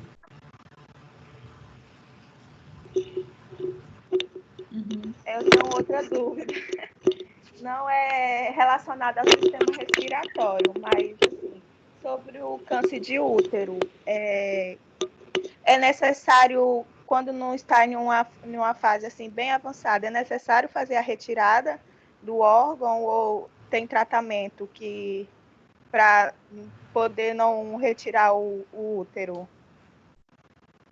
Assim, quando a lesão está na fase bem inicial, com menos de 0,5 centímetro, que a gente chama de estadio 1A1, existem alguns protocolos, mas isso assim, com consentimento da paciente, assim, são protocolos ainda assim, que não são consenso, que pode ser feito um procedimento chamado traquelectomia radical, onde é feita a retirada do grande parte do colo uterino e também é feito um exame chamado estudo do linfonodo sentinela dos linfonodos da região pélvica, viu?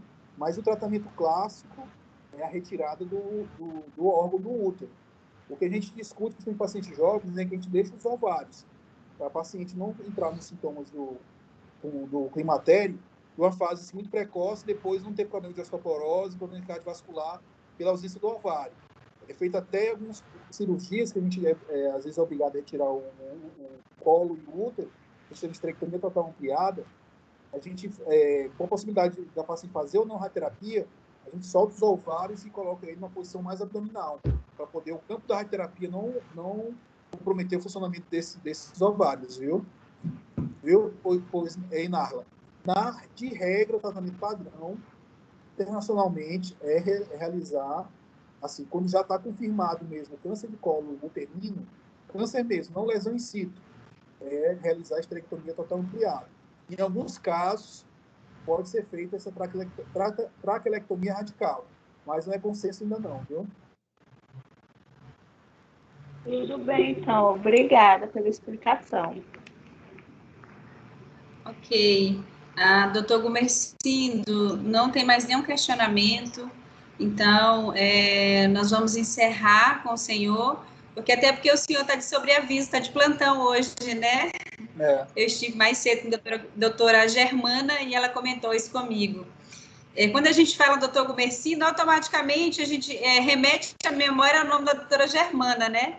Ela não pôde estar aqui hoje conosco, porque ela estava com outras demandas do Tocantins, mas esteve na segunda-feira, tá? Nós fomos aí privilegiados com o seu momento de fala. E assim, mais uma vez agradecer, doutor, agradecer mesmo, muita gratidão, foi assim, excelente, tá? A gente percebe o amor que o senhor tem pelo exercício da sua profissão, Tá bem? E muito obrigada mesmo. Nós aprendemos muito com o senhor, tanto na segunda-feira como hoje também. Tá? Muito obrigada. Obrigada mesmo, tá? Eu que agradeço, viu, a coordenação de fazer parte da semana de enfermagem. Eu sou suspeito de falar de enfermeiro, assim, que são os profissionais que eu mais me relaciono, porque eu tenho o prazer, assim, de lidar desde a atenção primária, que é uma coisa que eu gosto muito de fazer, como também na atenção terciária também, que é outra paixão, a questão da cirurgia oncológica, né, que é a minha dedicação. E como professor também estou morrendo de saudade dos meus alunos, de dar aula, Eu acredito. E com essa oportunidade também a gente está fazendo.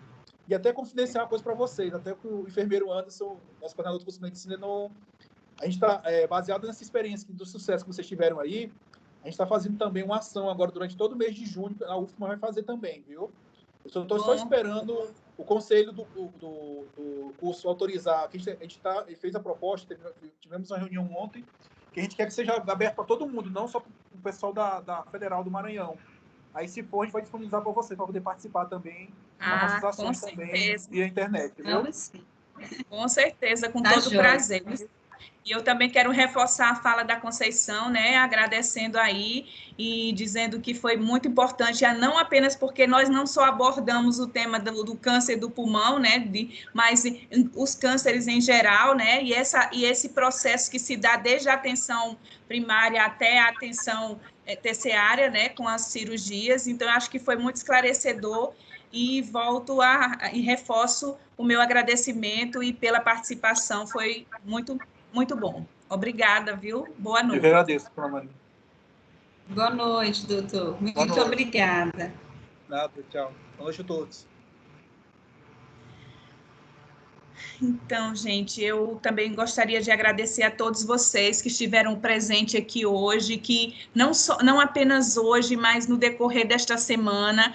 E isso foi só, assim, eu acho que uma degustação de alguns outros momentos que nós ainda vamos passar juntos. Muitos eventos ainda vamos planejar. Hoje eu falei à minha turma de enfermagem que nós vamos precisar, geralmente eu organizo algumas comissões com os alunos, né, para que os alunos se envolvam, para que os alunos façam convite de outros profissionais, para que a gente consiga brindes, para que a gente consiga patrocínio, que a gente consiga fazer sorteios. Então, apresentação de trabalhos, divulgação de trabalhos científicos. Então, a Semana de Enfermagem, ela é rica e ela está sendo apenas a primeira semana de enfermagem, dentre tantas que ainda irão acontecer e que nós, mais do que nunca, vamos precisar do apoio e da colaboração de todos vocês. Eu acredito que o aluno Pitágoras, ele é um aluno diferenciado, porque nós somos persistentes naquilo que a gente quer, somos determinados, né? Eu acho que está no nosso sangue, né, Conceição? Em sermos determinados. A internet não está boa hoje, meu computador não pegou, eu vou pegar o telefone, eu vou pegar aqui alguma coisa. Então, nós somos persistentes, e eu acho que nós estamos precisando de profissionais dessa forma, de profissionais que buscam verdadeiramente uma assistência de qualidade, sabe? Uma assistência de interesse, que faz a diferença no mercado, né? Então, que realmente vocês façam jus a isso e que façam esse diferencial e valorizem cada vez mais esse aprendizado, porque esse é muito importante para a gente, né? Então, assim, foi enriquecedor para mim e eu acredito que tenha sido para vocês também, né? E aí eu só tenho a agradecer a participação de todos e peço que vocês continuem com essa vontade em querer aprender. E agradeço também a todos os demais alunos da farmácia, da Odonto, que participaram, que estavam aí todos empolgados, mandando mensagem de agradecimento e de reconhecimento, porque vocês acreditem, não é muito fácil, a gente requer muita organização, a gente precisa de estar unidos, né? E, assim, eu até comentei hoje com a professora Conceição e com o Helry que não se faz nenhum movimento desse, nenhum momento desse, uma pessoa só, né? A gente precisa estar unidos, nós precisamos ser essa equipe que somos. Então, o meu agradecimento vai a todos os professores que se dispuseram a convidar essas pessoas ilustres, que organizaram esse momento, que se preocuparam, que divulgaram o nosso evento. Então, eu quero agradecer em especial a cada um dos nossos professores, né? A professora Conceição, ao professor Helry, o Patrício, o Lúcio, a professora Ludmila, né? E a todos os outros professores da instituição Pitágoras por esse momento, e me orgulho de vocês, por vocês estarem aqui, tá bom? Vou abrir também aí a palavra para o nosso colega de trabalho, o professor Helry, também fazer os seus agradecimentos, mas a minha fala fica em vou dormir com o coração acariciado por ver essa sala sempre lotada em busca de conhecimento, tá? Boa noite. Fique à vontade, Helry. Eu estou entrando aqui como intruso aqui. Fique à vontade. Gostei muito aí da palestra demais, estou acompanhando aí desde o início. Muito interessante trazer esse profissional aí de alto nível para o pessoal aí que está iniciando. É interessante. E ver na fala dele que a gente tem, somente o enfermeiro tem um papel extraordinário aí com o médico, a gente vê a importância que nós temos aí. Isso cresce mais a vontade de nós atuarmos aí na área. Verdade, eu sempre penso isso, a valorização que a gente tem que ter sempre, né? Eu gosto muito dessas falas, principalmente quando vem do médico, porque geralmente a gente sempre tá ligado sempre com o médico, né, Olinta? Direto dialogando e infelizmente ter contato esse contato, esse vínculo forte com os médicos, principalmente que é o que a gente está ali trabalhando, é muito bom, e ser reconhecido nosso trabalho perante esses profissionais é muito bom também, né? Então, só tenho que agradecer também a participação, e hoje se encerra, e deixar claro aqui, igual a Leta falou, gente, produção, vamos começar a produzir. Eu estou disposto aqui igual a Conceição aqui, que a gente gosta de produzir, vamos tentar publicar na revista Pitágoras. Nós temos uma revista eletrônica que está disponibilizada, gente, e assim, não tem tanta burocracia, porque nós somos alunos, professores, é um instante, claro, a gente perde, claro, tem muito tempo para poder produzir, mas não tem tanta burocracia. Nós temos uma revista. Então, assim, vamos sair da faculdade com muita produção científica, com muito artigo, com muita pesquisa, caso clínico. Principalmente agora em pandemia, a gente pode investir nisso. Sim. A gente pode divulgar também. Verdade. Verdade. Isso mesmo. É isso aí. Conceição. Então, foi muito bom, foi grandioso, professora Olinta. Foi uma semana, assim, de muito aprendizado para todos nós, né? Realmente foi um trabalho em equipe, tá? Como o Helry falou, a gente conseguiu trazer na segunda, né? E hoje, novamente, o doutor Gumercindo. E, assim, ele tem tanto amor por essa profissão e pelos profissionais que compõem a equipe multidisciplinar, que quando eu falei com ele, ele falou assim, eu vou estar de plantão, mas eu farei o possível para participar, estar com vocês.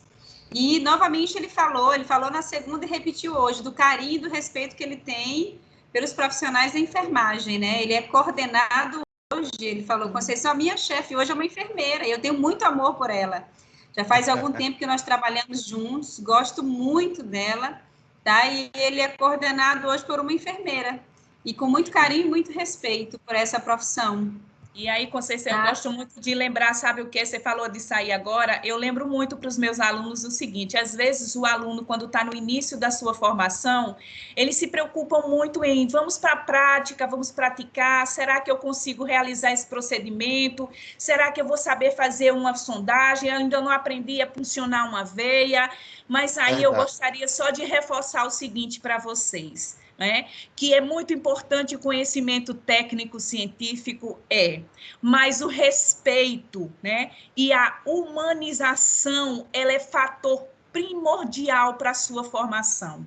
Então, conhecimento técnico-científico jamais deve andar sozinho. Ele deve estar agregado ao conhecimento técnico-científico, a humanização, né? A fatores de respeito, a características voltadas para a postura do profissional. Então, não pensem que tudo você consegue na faculdade, não. Porque você tem que alinhar, você tem que agregar isso tudo a essa postura que você tem como profissional, a seu fator humanitário, né? Existem situações que a gente só burila dentro da faculdade mediante algumas circunstâncias, né? Então, que essa academia não sirva apenas de conhecimento técnico, mas também sirva de conhecimento emocional, espiritual, e que vocês possam crescer verdadeiramente como profissionais, né? E que eu tenho certeza que no final dessa formação acadêmica, vocês serão outras pessoas, com outras posturas, com uma característica determinantemente modificada, né? É o meu desejo para vocês e é o que eu acredito. E quando ele diz que respeita a enfermeira, que hoje é a chefe dele, isso me orgulha, não por ela ser enfermeira, porque eu sempre falo que nós trabalhamos como equipe, multiprofissional, mas pelo respeito como profissional, porque ela se fez respeitar, né? Isso é que é o importante. Isso é muito importante mesmo, Anitta. A gente sabe que a gente tem que, às vezes, até brigar por esse respeito em algumas situações, né, Anitta? A gente tem que fazer valer a nossa participação. E uma palavra que é essencialmente importante, acredito, para todo mundo da saúde: humaniza SUS. Humaniza SUS. Há muito tempo a gente precisa burilar, né? Precisa burilar. Tem que divulgar bastante. Então, divulgar, porque assim, eu sempre falo, ele é lindo na teoria, a prática a gente precisa realmente melhorar muito, né? Mas essa prática, principalmente no Humaniza SUS, ela tem que partir de cada um de nós, né? De nós profissionais, nós que compomos ali aquela equipe, tá? E é isso, gente, foi grandioso. Eu estou, assim, me sentindo, assim, lisonjeada, né, de ter tido o privilégio de assistir desde do início da semana essas palestras. Nós fomos contemplados por essas palestras. E eu acho que, quando eu vejo esse tipo de evento, isso me lembra a minha graduação lá no início. Para mim, assim, quando eu tinha a oportunidade de participar, nossa, eu ficava assim, sabe, extremamente feliz. E tem informações que às vezes passa desapercebido na sala de aula, mas que em uma palestra dessa vem muito à tona, ou então reforça aquilo que foi dito em sala pelo professor, né? Eu lembro, o professor Harry já falou disso, professora Olinda, professora Conceição. Então, quando você traz um médico, ele vem reforçar aquele conhecimento que você já está vivendo, né, dentro da sua graduação, tá bem? Então, assim, parabéns a todos nós, enquanto equipe, aos nossos alunos que se dispuseram a estar conosco, foi de grande importância e de um grande aprendizado, tenho certeza disso. Tá? São os marcos, eu digo que a gente tem os marcos que a gente leva da faculdade, essas palestras, elas são, né, alguns deles, tá bem? Esses eventos. E, Olinda, o nível de pergunta aí do pessoal, dos alunos, eu gostei muito. Cada pergunta específica aí, eu falei, poxa, o cara tá estudando muita biologia molecular e celular. Verdade. Não conheço ele, não é meu aluno, mas nome um pouco diferente, ele não tá mais aqui, mas eu gostei demais da pergunta aqui, a participação. Na verdade, ele representou muito bem os alunos aqui, com algumas perguntas aí de alguns alunos. Nossa, foi show. Foi muito show. Era como se tivesse ensaiado aí. Achei formidável. Excelente. Então é isso, né, Conceição? Bom, gente, boa noite para vocês. Nossa audiência está caindo. Boa noite para vocês. Se alguém quiser fazer algum comentário a respeito ainda, fiquem à vontade, mas de qualquer forma, os meus agradecimentos já permanecem aqui, tá? Boa noite, professor. Os meus alunos, eu solicito relatório, viu? Quero um relatório desse momento. Daí nós vamos atuar, tá? A Cristina quer falar, quer dizer alguma coisa. Pode falar, Cris. A Ana está na frente da Covid. Boa noite. Oi, Cris. professora, boa noite a todos. Não, eu só gostaria de agradecer pelas palestras, eu amei e também comentei no nosso grupo da enfermagem, a galera também disse que gostou e que venha as próximas, né? E assim, que essa aí seja a primeira de muitas, né? Porque a gente acabou. Porque eu não sei se perceberam, né? Eu falo demais, como eu já disse na turma, mas eu percebi que muitas pessoas se desenvolveram através da palestra, né?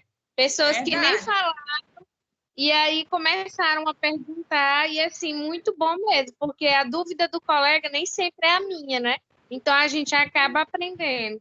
Então, assim, vocês estão de parabéns, eu amei, sou fã de todos. Ana, eu tô vendo um crescimento seu acadêmico, estou impressionado com o seu desenvolvimento acadêmico, tá? Tipo, seu teu professor recentemente está evoluindo bastante, gostei muito. Obrigada, viu? Esperamos o próximo aí. E o próximo vai ter mais engajamento de vocês, aí é que vai sair bom mesmo, porque vocês vão poder participar mais, a gente vai trabalhar junto, viu? Se Deus quiser. Verdade. Gente, então, se ninguém mais tem mais nada a falar, nem a comentar, eu só tenho a agradecer e desejar uma boa noite para vocês, tá? Boa noite. Boa noite. Então, Elri, todos. Boa noite.